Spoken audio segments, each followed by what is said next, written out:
work in literally the hub of AI and Web3 for the entire world. That's Literally, yes. And I'm also a mentor to DIFC AI Innovation Hub, and I'm also a judge for the startups in AI Innovation Hub, for them to help them raise capital or get their MVP or get their PMF done properly, because I run my own company.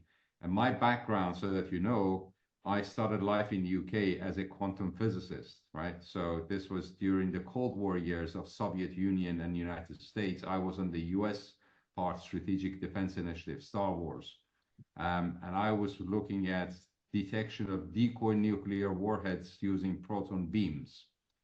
Something very spooky, and it gets you 0 girls at the unibar. It still gets you 0 girls at the unibar.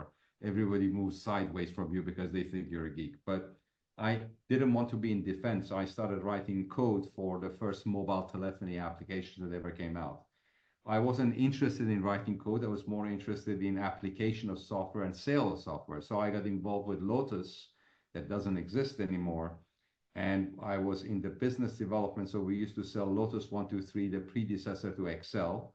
And we used to make fun that we make more money than Pablo Escobar and everything is legit. We used to bring the Lotus boxes out of US, duty paid, shipment paid $5. We couldn't sell it fast enough at 220 sterling pounds to PwC and KPMG. Now, osmosis that to early 1990s, that software margin diminished to 2 to 3%. So most of the software companies, they wanted to build a consulting firm around the software to augment their margin. So I got hired by the largest software reseller in the world at the time, billion-dollar company, NASDAQ quoted, based out of Dallas-Fort Worth. And I became the head of global consulting practice for Software Spectrum out of London. And I grew that internationally, did a takeover in Australia, joint venture in Japan, opened up offices all across Europe, did facial recognition for UK Houses of Commons in early 1990s. But because we didn't have this kind of communication, I was on the plane 3 countries a day, 3 days a week. Every 2 weeks, I was in Dallas for a day and back. So my body started to disintegrate. And a friend of mine said, leave this world, come and help me build the family office. I've made some money in oil and gas, help me do that. So I left the technology world and I became the head of a single family office in 1996. That brought me to Dubai in 2006 for a reverse merger, a $500 million reverse merger. It was a hostile reverse merger. And I decided to stay in Dubai. And post-financial crisis, so I looked after the family's personal wealth as well as the institutional wealth. And one of those banks was Barclays and Lehman Brothers, that they were trying to sell us Madoff. And I didn't buy Madoff, not because I was clever, it's because we had no capacity. So they thought I'm really, really clever. So after the financial crash, they asked me to join them as a banker. So I became an investment banker with Barclays Capital and a private banker with Barclays Wealth, the Swiss version. Then I became the senior vice president of Merrill Lynch, Middle East chapter. I was part of the team negotiating the sale of Merrill from Bank of America to Julius Baer, representing Middle East. Then I was at Julius Baer, again, another private Swiss bank. Then I became the managing director of another big private Swiss bank called LGT for EMEA. And then I decided to leave all of that. I did my blockchain course at MIT and a few others. And then I decided to leave all of this to build FIG, which is a aggregation app focusing at the mass affluent, people between $250K up to $2 million of liquid assets, who are small enough for the private banks, but large enough or too large for the retail banks. So we have a B2C and a B2B2C model where we aggregate to connect to over 2,000 banks. We aggregate the data, physical assets such as UK real estate, cars, handbag collections, watch collections, and all of that, plus physical assets and liquid assets and pensions like the 401k, crypto assets. We give everything plus AI layers of intelligence. We provide that intelligence. At heart, we're really a data company. And then on the other side, the B side, we have mortgage brokers, we have car loan providers, we have a whole heap of people that we want to connect to and move on. So we won the most innovative AI company in the UK by Morningstar in last year. We picked up the best most innovative AI company in entire Europe by PwC. And all of that was before we even launched. So we haven't officially launched. We have about $350 million of assets on the platform today. We want to pick the right partners in order to monetize. We closed our round, the late seed round, 2 months ago, but we've just opened up a small window, another $2 million of our round, just to close off this seed before we go to Series A next year. And our plan is to kind of look towards US Q3, Q4 of next year as well. So we've got pretty much good coverage. We're a Swiss entity, we're a Dubai entity, and we're a London, a UK entity. So we have 3 legal entities in these places. And our main focus is the UK and the UAE and Saudi Arabia at this point in time. So there was a lot there, and I enjoyed every bit of it. So my background, just simply, I'm just an applied physicist, engineering design, several minors, mathematics, military science. And then I worked in multiple industries. I had the opportunity to work initially in the nuclear program. I worked on the ICBMs, the Minuteman IIIs, as a guidance system integrator. Which year was that?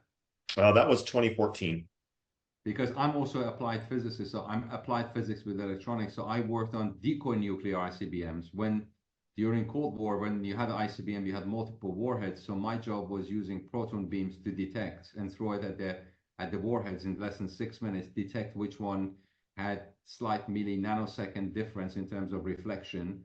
So we knew one was armed and the other one was a decoy, and then send it back to command and communication center, back in to another, so they can shoot the actual one down above the atmosphere, because there was a treaty that you had to only blow it off above the atmosphere. So I got involved in that, and I remember doing that. That was the foray of AI, because it used to be called expert systems, but I started life on mainframe computers and mini computers and mainframes. So I started writing code for that in Fortran 77, and then Pascal came along. So I totally understand the applied physics part of that, so which was really, really enjoyable. So please go ahead. Sorry. Don't apologize. I seldom get to speak to people like you. So I would rather listen more than speak. The fact that you've done the quantum physics using the proton beams to detect the warheads it fascinates me. It really does, because I love quantum mechanics. I love principles and applications associated with it. I am actually a huge follower of a gentleman named Roger Penrose, and his theory called orchestrated objective reductionism. It highly interests me because over the last 3 years, I've worked with a small subsidiary here in Utah. They developed something that doesn't make sense with our current models, but you've probably seen things that don't make sense with our current models, and we won't get into that. But yes, what I can tell you is they developed a means to mass manufacture nanoparticles.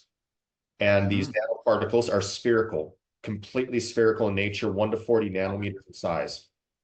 That's amazing. It is. And the way they do it, just to be transparent with you, is they use an ablation laser on the target, and then they use a cross beam to create a magnetic field to cause the material to solidify into the spheres. So what's neat about this is they can do any alloys, essentially. If they have the right materials, they can do the different alloy compositions, the different sizes. So they're more of a manufacturer than they are creating a single product. And they created this product that I can't even believe is real. They took a small standard radio frequency antenna for low RF, and they coated it with this particular alloy of these nanospheres. And then they put it in a concrete box, and they flipped the switch on to have it broadcast. And when it started to broadcast under standard conditions, this broadcasting range outside of a box would be about 3 miles, or about maybe 5 kilometers. But here's what ended up happening. Of course, in a concrete box, it should act like a Faraday cage and block the signal. Yeah. Not only did it transmit, but they picked it up in multiple locations And the furthest location they picked up the signal at was over 1,000 miles away. Oh my God, this is amazing. It's just blowing my mind. That's so amazing. I'm so intrigued. Right. And I can give you the website to their company. They just barely got past the stages of where they're starting to present their technology to people. I They were would just in Austria like 2, 3 weeks ago. I would love to read it. Do please send me that. And that will be my bedtime reading. So I still follow these things. And my Yeah. wife said, "Are you crazy?"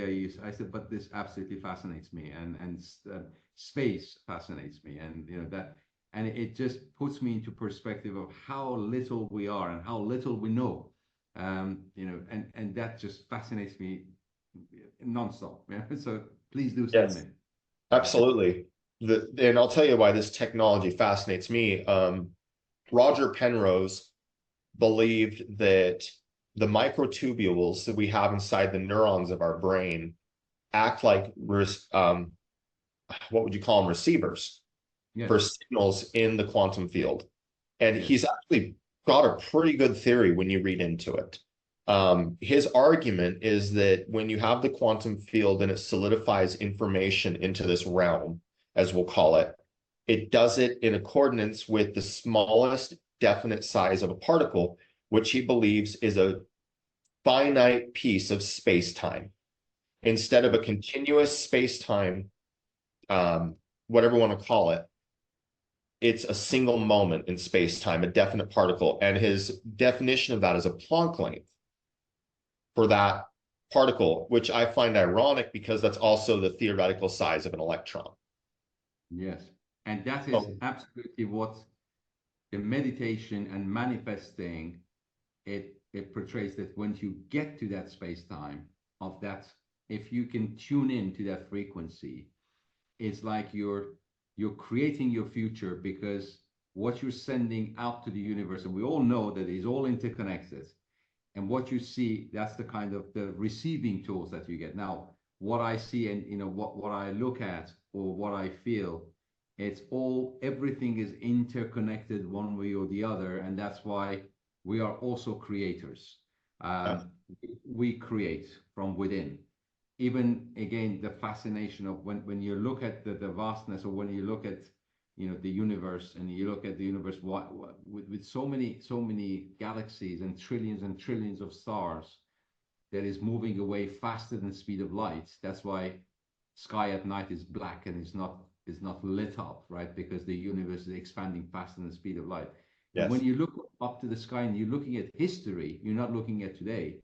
It just puts everything in perspective. You're looking at the light that is taken so many light years to reach you, and by the time, so you're looking at past, you're looking at present within that quantum field, you're looking at the future, you're creating the future.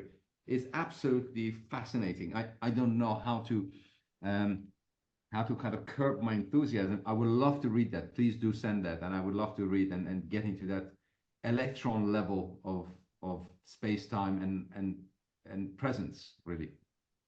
Absolutely. I've got a couple meetings back to back, but I'll send you the theory and I'll send you the research. I'll send you the website they have for that. I don't know if I'm allowed to give out the white paper, Don't but worry about the white paper. Just send me the website. Let me have a look at it, and but I'll share with you some other white papers of um, when you're splitting, and the behavior pattern of the atom that is split. If you kind of move it in one direction, and the other one, if you take that split and put it on the other side of the planet, that moves in the same direction, or the behavior pattern of if you're observing the atom versus non-observing of the atom, it actually behaves differently. So under observation, the atoms behave differently if you're not observing it. It's like it has a mind of its own. Oh, am I being watched? Let me do something naughty if I'm not being watched. are you Absolutely referring mind. to something besides the double slit experiment? Yes. So it was the double split. Apart from the double split, there was another one that was recently done. Let me dig it up and I'll send it over to you. And Are again, you it's talking another. about the one where they close the slit after they send Yes, it yes, through? yes, yes. That's the one. That's the one. That's a trippy one. Or sorry, that's crazy. It's absolutely crazy. I read it and I thought, no way, it's not possible, no way. And it's just like wow. And in fact, one of my distant relatives, she works at the Zurich facilities. And Wow. so from time to time, she's Italian. So part of my family are Italian, part of my Iranian. And imagine if I was continuing as an Iranian British working in this field, I'll have crosshairs everywhere, especially if I worked for Bank of America. We used to kind of laugh and say, okay, here's a quantum physicist who worked on nuclear thing. He's Iranian, but he works for an American and he holds a British passport. Every securities apparatus is after you. But Yeah. gladly, I didn't go in that direction. But anyhow, my connection to Iran kind of severed when the new regime came in 1979. So that's it. But still, my roots are back in. No, how do I put this? I don't buy into anything that my country sells because I know Mhm. how much of it doesn't really reflect what's going on in the world. We probably live in the United States in one of the most controlled governments, and we're not even aware of it. Yes. Uh, we have a false sense of freedom and freedom of information when we hide what we don't want people to see. We change the past. We change whatever we want. We are the evil empire of Star Wars. And so who's the Darth Vader? I don't think there's one Darth Vader. I think Oh, there's several, there are many. many. Absolutely, you're right. You're right. I would But love, I would love to have this chat, and whenever you're in Dubai and grab it over a coffee or so. But it fascinates me. I would love to because I also buy into the same philosophy of what you just mentioned, not only about the US but about the general world as a yes, whole. Who's controlling and who's running the whole thing. I was just having a conversation that in our primary days, they were saying, okay, is education better or wealth better, and which one? And the way the whole mind system works, and the whole system is controlling the masses of doing certain things in the way that they wanted to do. And one of the reasons I actually wanted to build Fake was kind of democratization. That was that passion. So at Fake, we don't hold anybody's money. We're not a trading platform. We don't tell people to come and open an account and give us $50 or $100 or $5,000 for us to show the doors of heaven. We say, let us give you intelligence, timely intelligence. You make those decisions yourself, but let us be in between. But we're a data company. We're kind of working with the professor of AI in UK, looking at predictive analytics, human behavior on using AI. So we are part of Intel partner program. So we started with a 700 billion LLM data point. It's going to take us 2 years of research to get there, but in the meantime, we're going to make money and we got to kind of close our seed round and start generating revenue so that we're there and we can do the research at the same time. But I'm also part of the UK and ethical AI and AI for consumer duty. How do you actually ethically use AI and do something with AI that is A, ethical, and B, it serves the consumer rather than serving the banking community. So I'm the kind of black sheep of having been on both sides, the buy side and sell side of finance, and on the technology, and also having worked with all the regulators, FIDIC, OFAC, FINMA, FCA, all of the guys. I've worked very closely with them. I understand all pieces of it. And I said, okay, let's democratize that. Let's do something. But from democratization, you don't make money, and we have to make money, and we have to continue to live, right? So we have to look at the commercial angle of the things, but without using losing the ethics, right? absolutely. No. And I'll tell you right now, there's a group, I know they're really busy the next month, but the group that I work with out of Abu Dhabi, I want to introduce you to them because I see a relationship between you and them that could help both groups out. And that group is Promax Digital. They're a branch of a group called Promax United. Uh, Mm-hmm. and their whole thing is digitization of real world assets. They have 7 active projects internationally that are public. And then they also just are launching something called Earth Exchange, which is a carbon credit partnership between Kenya, Brazil, and Indonesia right now. Great. So that's a neat project. I did a test with our professor of MIT when I did my blockchain, and we were looking at how do we digitize and solve the last mile problem and the verification on diamonds. So diamonds got the 4 C's, color, clarity, and so on.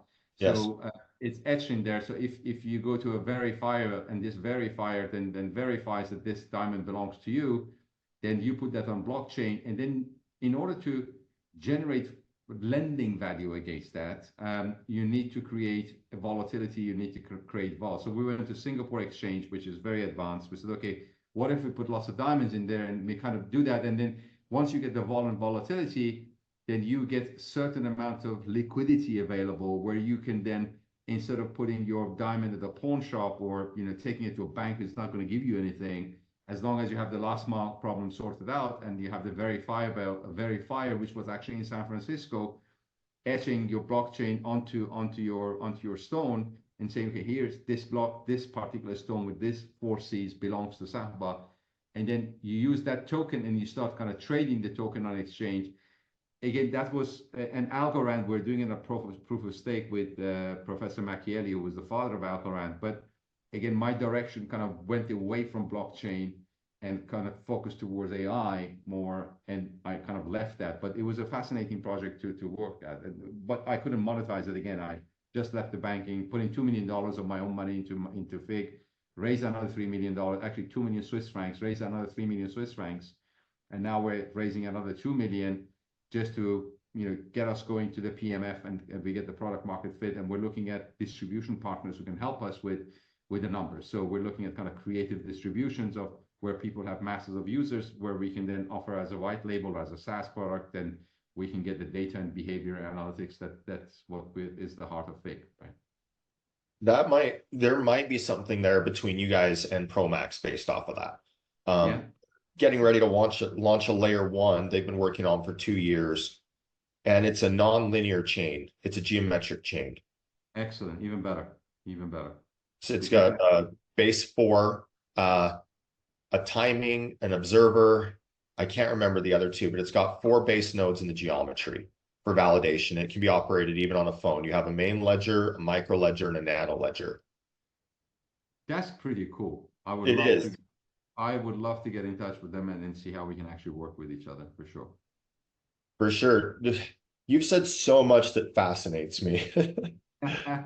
And so did you. I didn't expect this call to go this direction. I wasn't actually expecting, I didn't know what to expect from the call, but it's just been amazing, and I'm sure this is going to be one of many calls between us. I would love to kind of explore to see how we can actually engage either connection or, product market or whatever it is, that it will be amazing. No, absolutely. So I don't usually tell people about that group I work with in Abu Dhabi, because that's where I've done most of my investing is with them. Okay. I barely talk about AI on here, but no, this is definitely more valuable, I feel like. One thing I would like to ask, do you mind if I was to take this and turn it into a newsletter for your review, our conversation? And then if you approve it, send it out? Okay. Absolutely, I will be delighted. If you need any information from my side in terms of, we're putting a new IM together for next week, end of next week, but we have a teaser and others, so I'm not asking for capital. We would welcome capital from clever people such as yourselves. We would love to have you as partners. But aside from that, being on a newsletter, would love to be, and I have no problem. So please go ahead. No I'll issue. do that. And there is a person, she runs a pretty good sized podcast for getting your brand out there. Like, I know brand isn't really your thing. You're more of you're more institutional money, but I still think it'd be valuable to get it out there. There's another 100%. The brand is actually very important to us because this is a two-sided coin. So at one part, we have to kind of play this game. One part, we have to tell the B2C world that we exist, because about our projected revenue is about 15% to 20% from B2C subscriptions. And the other 85% is from B2B2C, SaaS modeling, white labeling. But it's a chicken and egg. I have to have this, the consumers, in order for the business partners to be enticed to come and work with us. And if I don't have these, then the consumers, they have no utility value to do certain things. So first, we want to, but I don't want to use a dime of our investors' money on advertising and just make Zuckerberg richer or Sergey Brin richer by paid advertising to Google and Meta and all that. The clever way is to inform people of what we're solving, what we're trying to solve. Let them look at the app and play around with the app. They can download it from the stores free of charge. We're still not done. That's why we haven't really officially launched ourselves.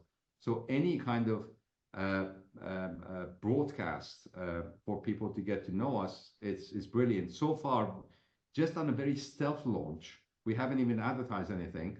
We've got over 2,000 users with $350 million of assets on the platform that we're not monetizing.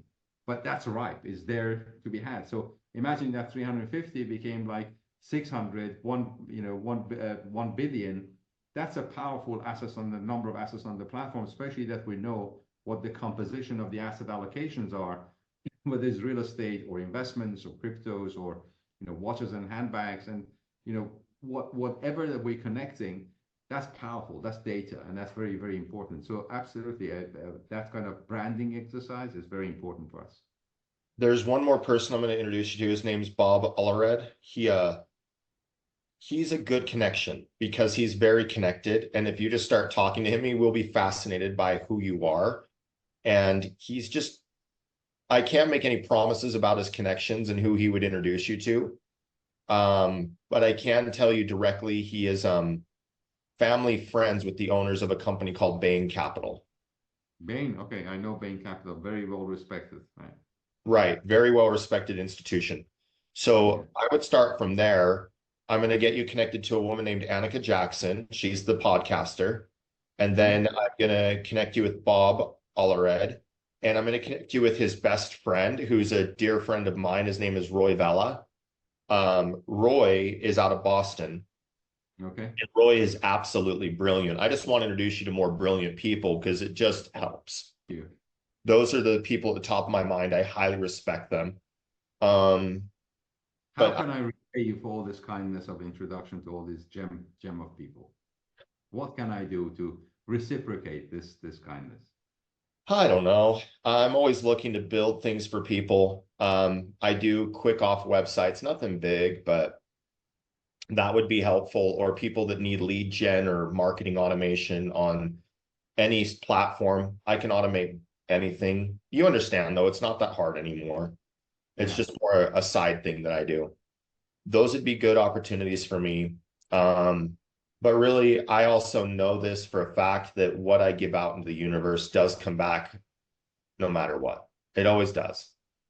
And in my opinion, and you know what, James, when I started doing this, in my original deck, I'm not young.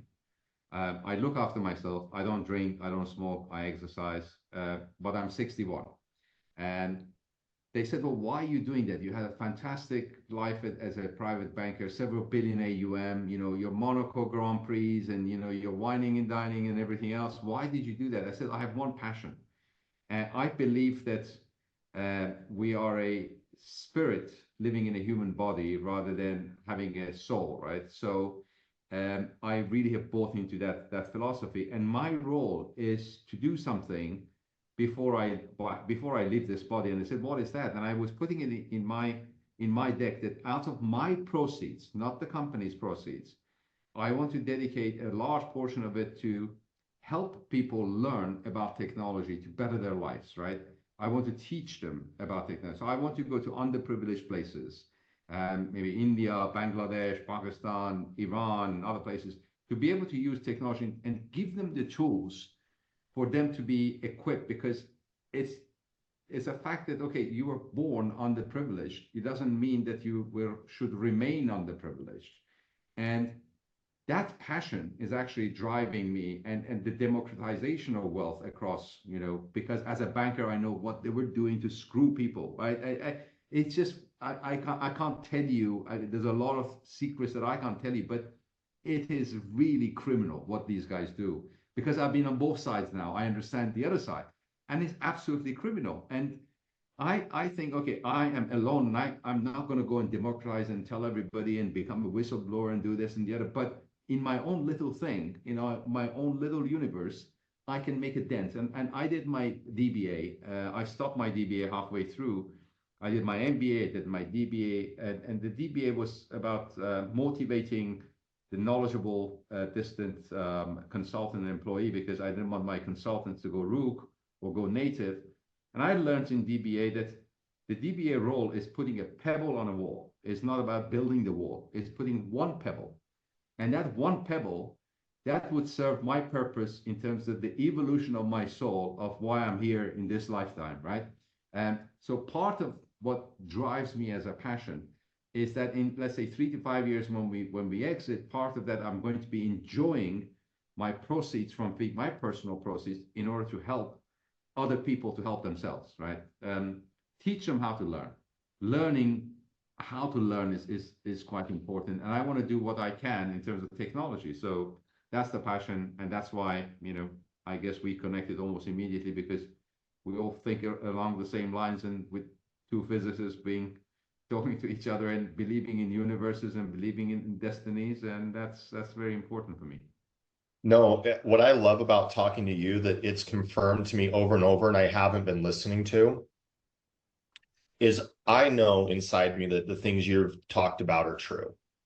For instance, the art of manifestation and these things, I find it fascinating that the conclusions you've drawn are the same conclusions I see over and over in the most brilliant minds I interact with.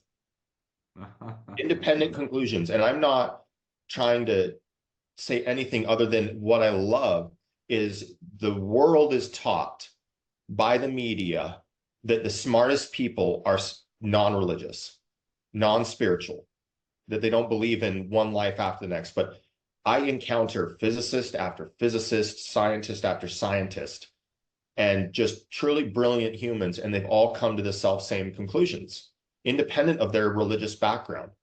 They believe that it's very much like this, that one form or another, we are inside of this body. This is not who and what we are, but it's an experience. Absolutely. And we have the ability, based off of our mind, to alter that experience, both internally, and what's even more scary, is not scary, but what's more exciting is that by altering, let's say, your attitude, it literally will alter reality. 100%. And I have done this many, many, many times over, from the most minute things of saying, I remember going to the IFC and looking for a car parking space. I used to imagine and practice it. You know, I know this parking spot is mine. And when I'm going to get there, even if there's a car, they're going to come out and I'm going to go in there. I had some other family emotional issues, and I pictured something different. Not only pictured, because you got 7 chakras and 7 different elements. So you got to feed it, you got to picture it, you got to do all of that, and you got to sense it, you got to hear it, you got to do all of this, and you practice it. And it actually literally was like I was watching a movie of myself in the future, and then it exactly happened. And then when I look at, you know, some people talking about these things, it resonates. Like Jim Carrey, he was saying, I was sitting on top of Mulholland Drive, writing myself $10 million check and saying, you know, I know that story. It's just like, wow. And then this guy is now left the acting world because he's now become somebody completely different. He's realized where he is. And I'm kind of, I've bought into different things, and I look at Sadhguru, I look at, you know, Wayne Dyer, I look at, you know, all these guys. And then if I don't exercise or meditate one day, I feel that I haven't lived in that day. So I do my meditation, I do my exercise, and luckily I live by the beach, and you know, I can look at the palm, and the best meditation is salt water. So when you go float yourself in the salt water in the evening, and you got both the moon and the sun out, so you got 2 different energies, and then you're in the middle of salt cleansing your soul, that's totally amazing. You got to try that, right? I'm lucky to be in Dubai to do that, right? But you got to try that. Okay, I do. I do have another call to jump to. I hope, I wish I knew if he was there or not. Well, we got recorded, and that's a great call. I don't know how to thank you, James. This was, again, this was not just a coincidence. It was destined for us to have this conversation. I'm sure we're going to have much more pleasurable, you know, pleasurable conversations coming forward as well. We are. I'll set you up with those things today, all right? You're a superstar. Thank you very much. A pleasure to see you. You as well. I'll see you later. Thank you. Bye-bye. Bye-bye.